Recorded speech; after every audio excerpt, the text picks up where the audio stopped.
أعوذ بالله من الشيطان الرجيم.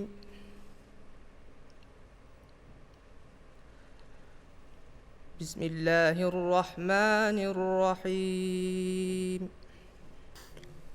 يا أيها الذين آمنوا إذا نودي للصلاة من يوم الجمعة فاسعوا إلى ذكر الله وذروا البيع ذلكم خير لكم إن كنتم تعلمون.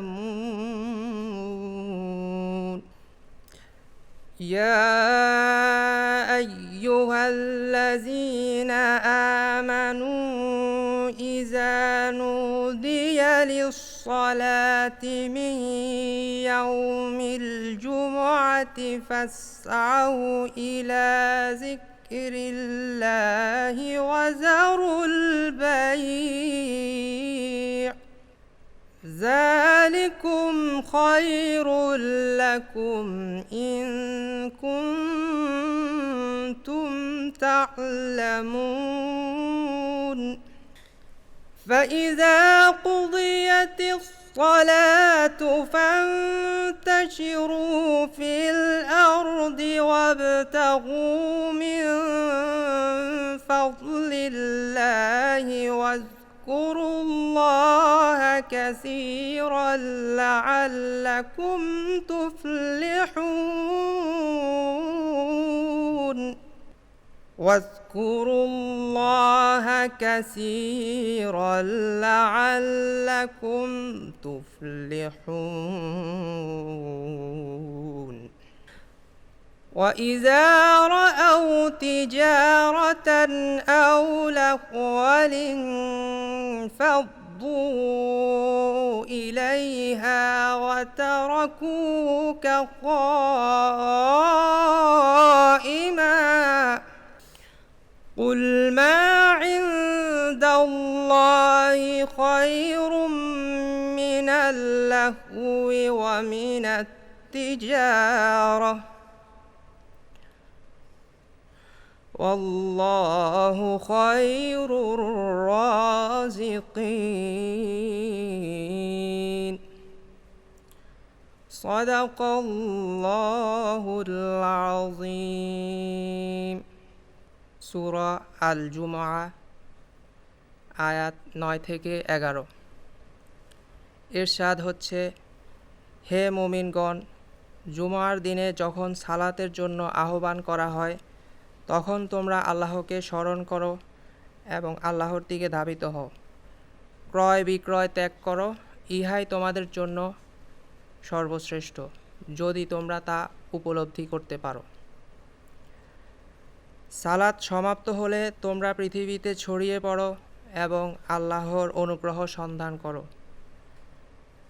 আল্লাহকে অধিক স্মরণ করো যাতে তোমরা সফল কাম হও। যখন তারা দেখল ব্যবসা ও কৌতুক, তখন তারা আপনাকে দাঁড়ানো অবস্থায় রেখে সেদিকে ছুটে যায়। তাদেরকে বলুন, আল্লাহর নিকট যা আছে তা ক্রীড়া, কৌতুক ও ব্যবসা অপেক্ষা উৎকৃষ্ট।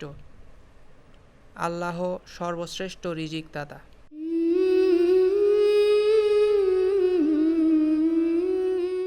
আল্লাহ তুমি দয়ার সাগর, রহমানুর রহিম। তোমার দয়ায় পূর্ণ আমার সারা নিশিদিন। আল্লাহ তুমি দয়ার সাগর, রহমানুর রহিম। তোমার দয়ায় পূর্ণ আমার সারা নিশিদিন। তুমি মিটাও সকল চাওয়া দুদিন আগে পরে, তোমার কাছে সকল পাওয়া সবে তোমার তরে, তুমি মিটাও সকল চাওয়া দুদিন আগে পরে, তোমার কাছে সকল পাওয়া সবে তোমার তরে, তোমার পথে চললে সবাই, তোমার পথে চললে সবাই আসবে যে সুদিন, তোমার দয়ায় পূর্ণ আমার সারা নিশিদিন। আল্লাহ তুমি দয়ার সাগর, রহমানুর রহিম, তোমার দয়ায় পূর্ণ আমার সারা নিশিদিন। তুমি পারো করতে মোচন অভাব দুঃখী লোকের, তুমি পরম মুক্তিদাতা মালিকে জগতের, তুমি পারো করতে মোচন অভাব দুঃখী লোকের, তুমি পরম মুক্তিদাতা মালিকে জগতের, তোমার কাছে চাই যে ফানা, তোমার কাছে চাই যে ফানা আমরা প্রতিদিন, তোমার দয়ায় পূর্ণ আমার সারা নিশিদিন। আল্লাহ তুমি দয়ার সাগর, রহমানুর রহিম, তোমার দয়ায় পূর্ণ আমার সারা নিশিদিন। আল্লাহ তুমি দয়ার সাগর, রহমানুর রহিম, তোমার দয়ায় পূর্ণ আমার সারা নিশিদিন।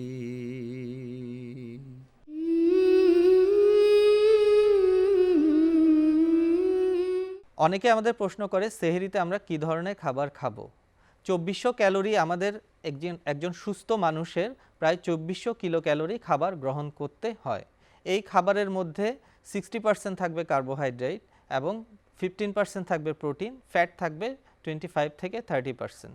আমাদের সেহরিতে আমরা যে খাবার খাই সেখানে অবশ্যই আমাদের কার্বোহাইড্রেট থাকতে হবে, আমাদের প্রোটিন থাকতে হবে এবং আমাদের ফ্যাট থাকতে হবে।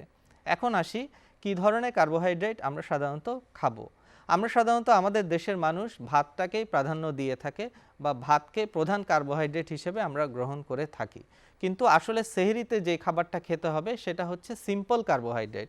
আমরা ভাত হচ্ছে একটা কমপ্লেক্স কার্বোহাইড্রেট যেটা সহজে আমাদের ডাইজেস্ট হয় না বা আমাদের পেটে বিভিন্ন সমস্যা হতে পারে যদি আমরা ফাস্টিং, যেহেতু আমরা অনেকক্ষণ ধরে ফাস্টিংয়ে থাকি সেহেতু এটা আমাদের শরীরে সহজে হজম নাও হতে পারে। কিন্তু আমরা যদি সিম্পল কার্বোহাইড্রেট খাই সেটা আমাদের সহজেই শরীর হজম করে নিতে পারবে। এখন সিম্পল কার্বোহাইড্রেট বা সরল যে কার্বোহাইড্রেট সেটা কি? সেটা হচ্ছে ভুট্টা, গম জাতীয় খাবার বা বার্লি জাতীয় খাবার, চীনা বাদাম, এছাড়াও রয়েছে যে আমাদের যে ব্রাউন রাইস, এই ব্রাউন রাইসেও আমাদের সরল কার্বোহাইড্রেট বা ফাইবারের পরিমাণ অনেক বেশি থাকে এবং এটি সহজে আমাদের শরীর হজম করে নিতে পারে। এখন আসা যাক কী ধরনের প্রোটিন আমাদের খাদ্য তালিকায় আমরা রাখবো। সাধারণত আমরা সেহরিতে বলি একটা ডিম অথবা 1 পিস মুরগির মাংস অথবা 1 পিস মাছ আপনারা খাবেন। এটাই মোটামুটি আপনার পুরো দিনের অর্ধেক কার্বোহাইড্রেটের যে আমাদের ঘাটতি সেটা পূরণ করতে সমর্থ হবে। এখন আসা যাক কী ধরনের ফ্যাট আমরা বা কী ধরনের ফ্যাটি অ্যাসিড আমরা সেহরিতে আমাদের খাদ্য তালিকায় রাখবো। সাধারণত আমাদের শস্য বীজ থেকে যে তেলটা থাকে সেই তেলে প্রচুর পরিমাণে আমাদের ওমেগা 3 ফ্যাটি অ্যাসিড থাকে। সুতরাং আমাদের খাদ্য তালিকায় আমরা সাধারণত পিনাট বাটারটা রাখতে পারি যেটাতে প্রচুর ওমেগা 3 ফ্যাটি অ্যাসিড আছে। এছাড়াও আমরা যে খাবার প্রস্তুত করি সেখানে যদি আমরা সয়াবিনের পরিবর্তে অলিভ অয়েলটা ব্যবহার করতে পারি, সেক্ষেত্রেও প্রচুর পরিমাণে ওমেগা-3 ফ্যাটি অ্যাসিড আমাদের শরীরে এই খাবারের মাধ্যমে আমাদের শরীরে আসবে এবং আমরা যে ওমেগা-3 ফ্যাটি অ্যাসিডের যে ঘাটতি সেটা পূরণ করতে আমরা সক্ষম হব।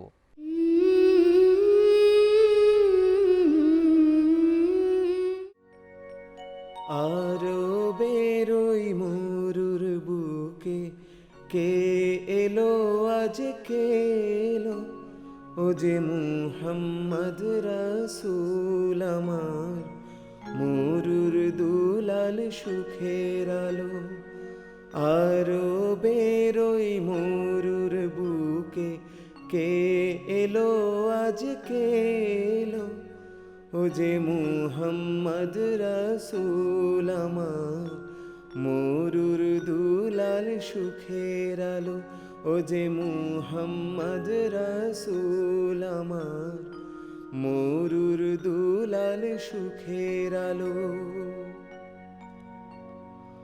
খোদার পেয়ারা সেই যে নবী, যার কথা আজ শুধুই ভাবি।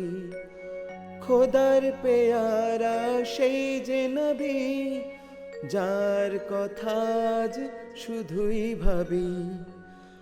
আরশ কুরসি লৌহ কলম, যার প্রেমেতে ব্যাকুল হলো। আরশ কুরসি লৌহ কলম, যার প্রেমেতে ব্যাকুল হলো। আরো বেরোই মরুর বুকে, কে এলো আজ কে এলো, ও যে মুহাম্মদ রাসূল আমার, মরুর দুলাল সুখের আলো। ও যে মুহাম্মদ রাসূল আমার, মরুর দুলাল সুখের আলো। তুমি আমার ভালোবাসা, তুমি আপনজন, তোমায় ছাড়া কাটে না যে আমার একটুক্ষণ। তুমি আমার ভালোবাসা, তুমি আপনজন, তোমায় ছাড়া কাটে না যে আমার একটুক্ষণ।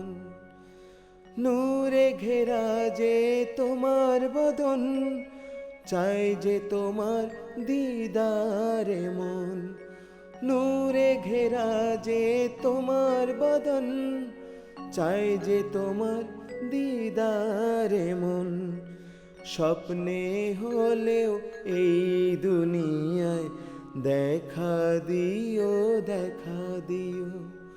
স্বপ্নে হলেও এই দুনিয়ায় দেখা দিও গো, দেখা দিও। আরো বেরোই মরুর বুকে, কে এলো আজ কে এলো, ও যে মুহাম্মদ রাসূল আমার, মরুর দুলাল সুখের আলো। ও যে মুহাম্মদ রাসূল আমার, মরুর দুলাল সুখের আলো।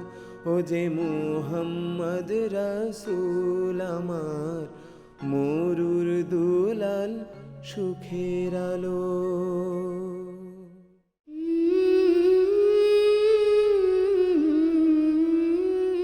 নাহমাদুহু ওয়া নুসাল্লি ওয়া নুসাল্লিমু আলা হাবিবিহিল কারীম, আম্মা বাদ। ফাউযু বিল্লাহি মিনাশ শাইতানির রাজিম। বিসমিল্লাহির রহমানির রহিম। প্রিয় দর্শক এবং শ্রোতা, যারা যেখান থেকে দেখছেন সবাইকে আন্তরিক শুভেচ্ছা। আজ আমরা কথা বলবো জুমাতুল বিদা বা রমজানুল মোবারকের সর্বশেষ জুমা, সেই জুমার গুরুত্ব এবং তাৎপর্যের বিষয়ে। প্রিয় দর্শক, আমরা জানি মহাগ্রন্থ কুরআনুল কারীমে আল্লাহ পাক সুবহানাহু ওয়া তাআলা জুমার নামাজের নামে আলাদা একটি স্বতন্ত্র সূরা নাজিল করেছেন। অর্থাৎ জুমার গুরুত্ব তাৎপর্য এবং ফজিলতের বিষয়ে লক্ষ্য করে আল্লাহ পাক সুবহানাহু ওয়া তাআলার কোরআনে কিন্তু সুস্পষ্ট গোটা একটি সূরা লক্ষ্য করা যায়, যে সূরাটির নামই হচ্ছে সূরাতুল জুমআ। এই সূরাতুল জুমআ এটি অত্যন্ত গুরুত্বপূর্ণ। আল্লাহ পাক সুবহানাহু ওয়া তাআলা কোরআনুল কারীমে সূরাতুল জুমআর 9 নম্বর আয়াতে ইরশাদ করছেন, আউযু বিল্লাহি মিনাশ শাইতানির রাজিম, বিসমিল্লাহির রহমানির রহিম, ইয়া আইয়ুহাল্লাযীনা আমানু ইযা নুদিয়া লিস-সালাতি মিন ইয়াউমিল জুমআ ফাসআউ ইলা যিকরিল্লাহি ওয়া যারুল বাই যালিকুম খায়রুল লাকুম লাআল্লাকুম তা'লামুন। আল্লাহ পাক সুবহানাহু ওয়া তাআলা কোরআনুল কারীমের এই আয়াতে বলছেন যে, হে ঈমানদার বান্দাগণ, যখন জুমার দিকে তোমাদেরকে আহ্বান করে, অর্থাৎ জুমার যখন আজান হয়, তখন তোমরা তোমাদের ব্যবসা বাণিজ্য সব কিছু ছেড়ে জুমার জন্য তোমরা চলে যাও, অর্থাৎ আল্লাহর জিকিরের দিকে চলে যাও, মানে তোমরা জুমার জন্য মসজিদে চলে যাও। কোরআন কারীমের এই আয়াত এবং নবী করিম সাল্লাল্লাহু তাআলা আলাইহি ওয়াসাল্লামের অসংখ্য বিশুদ্ধ হাদিসের আলোকে বোঝা যায় জুমার গুরুত্ব এবং তাৎপর্য এটা যে কত বেশি। কোরআন রাসূল করিম সাল্লাল্লাহু তাআলা আলাইহি ওয়াসাল্লামের এক হাদিসে এভাবেই এসেছে যে আল্লাহ পাক সুবহানাহু ওয়া তাআলার সূর্য উদিত হয় না জুমার চাইতে কোনো গুরুত্বপূর্ণ দিনের উপর। তার মানে বোঝা যাচ্ছে জুমার দিন এটি অত্যন্ত গুরুত্বপূর্ণ, অত্যন্ত মর্যাদাপূর্ণ, অত্যন্ত সম্মানিত একটি দিন। এই যে সূর্য উদিত হচ্ছে, এই সূর্য উদিত হবার মধ্যে জুমার দিনের চাইতে উত্তম কোনো দিনের উপর সূর্য কিন্তু উদিত হয় না।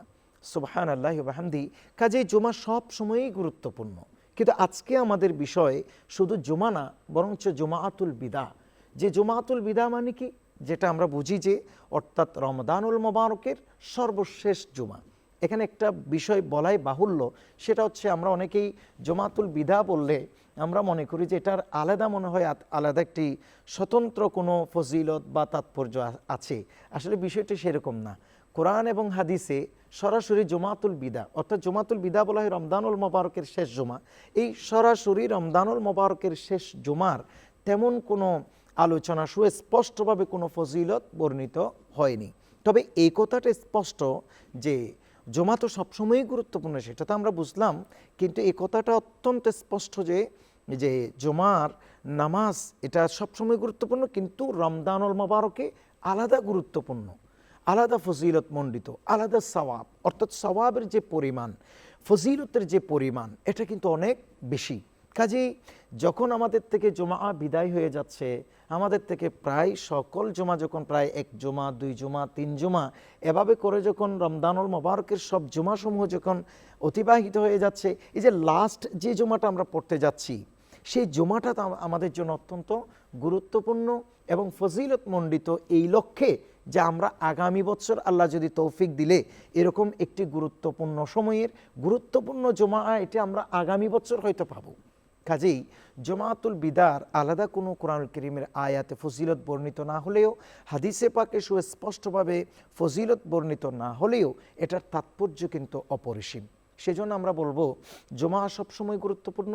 আমাদের প্রত্যেক মানুষকে জুমার নামাজ আদায়ের জন্য প্রচেষ্টা করতে হবে এবং জুমাতুল বিদা বিশেষ করে সর্বশেষ জুমা যেটি, সেটিতে আমাদেরকে গুরুত্ব দিতে হবে। কেননা এটার কারণ কি? এটার কারণ হচ্ছে জুমার দিবসে এমন একটি গুরুত্বপূর্ণ মুহূর্ত আছে, যেটা সহিহ আল বুখারীতে হাদিস আসছে, একেবারে সিহাসিত্তার প্রায় সব হাদিসের কিতাবে আছে। সেটা হচ্ছে জুমাতে এমন একটা সময় আছে যে আপনি যদি এই সময়টাতে দোয়া করতে পারেন, সাথে সাথে মহান রব্বে করিম আল্লাহ পাক সুবহানাহু ওয়া তাআলা আপনার সেই দোয়াটা কবুল করবে। কিন্তু সেই দোয়াটা হতে হবে আপনার হালাল, পবিত্র এবং মানে উত্তম পন্থার দোয়া। সেই দোয়া যদি আপনি আল্লাহর দরবারে যথাসময়ে করতে পারেন, সেই দোয়া কবুল হয়ে যাবে। এজন্য জুমাতুল বিদা তথা রমদানুল মোবারকের সর্বশেষ জুমা, এটি অনেক উলামায়ে কেরাম বলেছেন অনেক তাৎপর্যপূর্ণ। কারণ রমদানুল মোবারকের প্রত্যেকটা মুহূর্তই গুরুত্বপূর্ণ, আর যদি সেটা জুমার দিন হয় তাহলে তো এটা বলার অপেক্ষা রাখে না এটা কতটা গুরুত্বপূর্ণ। এই জন্য এই সময় আমাদের উচিত মহান রব্বে করিম আল্লাহ পাক সুবহানাহু ওয়া তাআলার কাছে দোয়া করা, আল্লাহর কাছে জীবনের গুনাহসমূহ মাপ চাওয়া। কারণ নবী করিম সাল্লাল্লাহু আলাইহি ওয়াসাল্লামের হাদিসে পাকে আসছে যে ওই ব্যক্তি চরম দুর্ভাগা। দেখেন, এটা কিন্তু নবী করিম সাল্লাল্লাহু আলাইহি ওয়াসাল্লামের হাদিস, এটা আমাদের কথা না। নবী করিম সাল্লাল্লাহু আলাইহি ওয়াসাল্লাম বলছেন ওই ব্যক্তি অত্যন্ত চরম দুর্ভাগা, কে? বলে যেই ব্যক্তি রমজানুল মোবারক পেয়েছে কিন্তু নিজের জীবনের গুনাহ মাপ করাইতে পারে না আল্লাহর কাছ থেকে। তার মানে রমজানুল মোবারক তো চলে যাচ্ছে, আখেরি জুমা আমরা আদায় করতে যাচ্ছি, কাজে এই সময় আমাদের যে মহান রব্বে করিমের কাছে কীভাবে রোনাজারি করা উচিত এবং কিভাবে কান্নাকাটি করা উচিত। কোনো কারণে যদি আমাদের রোজা আল্লাহর দরবারে কবুল না হয়, কোনো কারণে যদি আমাদের সাহার ইফতারি যদি আল্লাহর দরবারে কবুল না হয়, কোনো কারণে যদি আমাদের এই যে বিগত যে জুমাসমূহ আমরা রোজার মধ্যে আদায় করলাম কিংবা যে সিয়াম সাধনাসমূহ আমরা করলাম সেগুলি যদি আদায় না হয়, তাহলে তো এটা আমাদের যে চরম দুর্ভাগ্য এবং হতভাগ্য কে আর হতে পারে। আর আল্লাহ পাক সুবহানাহু ওয়া তাআলা তো রমজানুল মুবারকের রোজা ফরজ করেছেন যে আল্লাহ বলেছেন লাআল্লাকুম তাত্তাকুন, যাতে করে তোমরা তাকওয়া অর্জন করতে পারো। কাজেই তাকওয়া অর্জনের অত্যন্ত গুরুত্বপূর্ণ একটি সময় জুমাতুল বিদা, রমজানুল মুবারকের প্রত্যেকটা মুহূর্ত। সেই জন্য আমাদের উচিত মহান রব্বে করিম আল্লাহর কাছে কাকুতি মিনতি করা এবং মহান রব্বে করিমের কাছে ক্ষমা চাওয়া। জীবনে যে রোজাসমূহ আমরা রাখছি এবং সাহার ইফতারি যেগুলো করছে, আমাদের তো ভুল ত্রুটির কোনো শেষ নেই, এগুলি যেন মহান রব্বে করিম আমাদেরকে মাফ করে দেন, তার জন্য ক্ষমা প্রার্থনা করা আমাদের উচিত। প্রিয় সম্মানিত আমাদের দর্শক শ্রোতা, আপনাদেরকে বলবো রোজা প্রায় শেষ দিকে, আসুন অত্যন্ত বিনম্র চিত্তে মহান রব্বে করিম আল্লাহর কাছে দোয়া করি। আল্লাহ যেন আমাদেরকে এই রোজাসমূহকে, একটা জিনিস মনে রাখবেন, আমাদের অনেক ভাইরা যে জুমা আদায় করতে চায় না, জমাতুল বিদা তার কাছে এটা কোনো ব্যাপারই না, কিন্তু হাদিসে পাকে স্পষ্ট আসছে মুনাফিক ব্যতীত কেউ উজর ছাড়া পরপর 3 জুমা কেউ তরক করে না। তার মানে মুনাফিকদের অন্যতম একটা পরিচিতি হচ্ছে তারা জুমা পড়তে চায় না কিংবা জুমা পড়ে না। এই জন্য রোজাতে রোজার বাইরে আমরা জুমা আদায় করব, আল্লাহর কাছে দোয়া করব, তওবা এবং ইস্তেগফার করব। মহান রব্বে করিম আমাদের দোয়া আমাদেরকে কবুল করুন। আল্লাহুম্মা আমিন। আলহামদুলিল্লাহি রাব্বিল আলামিন ওয়াসসালাতু ওয়াসসালামু আলা সাইয়্যিদিল আশরাফিল আমবিয়া ওয়াল মুরসালিন। মাওলাই করিম রব্বে করিম আল্লাহ, আমাদের অনেক ভুল ত্রুটি, আল্লাহ যে রোজাসমূহ আমরা রাখলাম, যে সিয়াম সাধনা আমরা করলাম জীবনে, আল্লাহ সবগুলোতে ভুল ত্রুটিতে ভরপুর। মহান রব্বে করিম তোমার কাছে দোয়া করছি, আল্লাহ জুমাতুল বিদা তথা রমজানুল মুবারকের সর্বশেষ জুমার উসিলাই তুমি আমাদের জীবনের গুনাহসমূহ মাফ করে দাও। আল্লাহুম্মা আমিন বিরহমাতিকা ইয়া আরহামার রাহিমিন।